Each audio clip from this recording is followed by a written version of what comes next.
One of the important aspects of this particular flash fiction assignment is the notion that the writer always wants to respect the reader.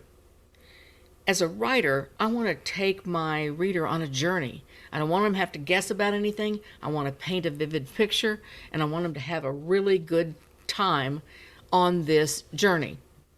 And I only have 300 words to do it. So let's take a look at this. This one's What a Man, What a Man. So read along with me.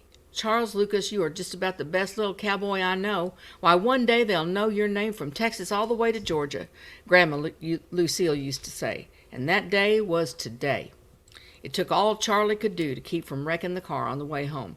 He was on top of the world. At 23, the youngest Southern region radio writer's blue ribbon snubbing the heartsick admiration of every girl in the county. At the intersection of Main and Jubilee, Charlie glanced down at all the messages on his phone. Heck, I'll check 'em later, he thought, admiring his blue eyes in the rearview mirror. After today, Charlie knew his father would never be able to shame him again. Charlie would take that award and shove it right up his dad's. Just as the light turned green, the cell phone rang. Dad. No way was Charlie taking that call. He had already told everybody that he was worn out from a day at the rodeo, no time to go to church, and would call Grandma later. Maybe. That was a lie. He had plenty of energy and ready to get home to what promised to be a fantastic party night. Charlie parked the car and strutted up the sidewalk, opened the door expecting all his friends ready to surprise him with, so quiet, not a sound. Oh, they must be hiding but good. Charlie brushes through his hair. The room is jet black dark. Charlie dramatically enters. A singular kitchen light by the refrigerator note. Son, meet us at the morgue. Dad. Okay, so we've been on this journey. Now let me tell you what would happen, because I've got 35 words left on this. Let me tell you what would happen if I turned this into a preaching nightmare. Let's say we end it with this sentence.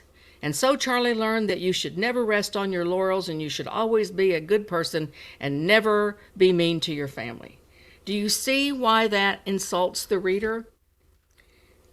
The reader doesn't need you to say that.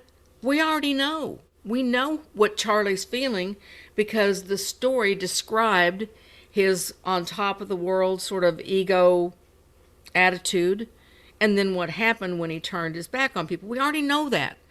So the writer does not need to then go in and spoon feed the reader.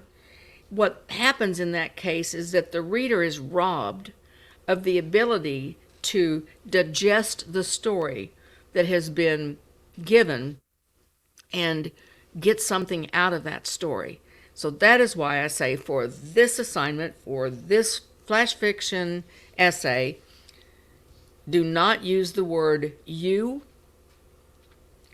and do not preach to the reader. Allow the reader to see the story as it unfolds.